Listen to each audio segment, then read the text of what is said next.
68 mm-rel a tökéletes végrehajtás. Aztán látjuk ezt a söprűt, az a nagyon aranyos, azért van söprű az első a pálya végén címad, az azt jelenti, hogy ő lesz az árautó, ő lesz, aki kísér, ő lesz, aki lebontja a jeleket. Akik kint az utcán vannak, azok látják a csapatkocsikat elhaladni. Fönn a személyautók tetején a kerékpárok, tartalékkerékpárok, benne az autóban saját orvosok, csapatvezetők, rádióösszeköttetések, benne az autóban esetleg még olyan segítők, akiket frissítálomásokon helyeznek el. Olyanok, akik egész nap azért dolgoznak, hogy a versenyzők a lehető legjobb eredmények között érkezzenek majd célba. Ugyanire Szentgottárra, 2 kör után a Kossuth Lajos utcában lévő célkapuba.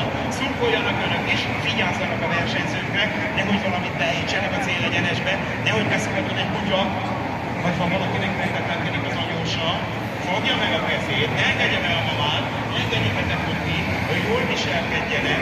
Boldog szülinapot Petrának!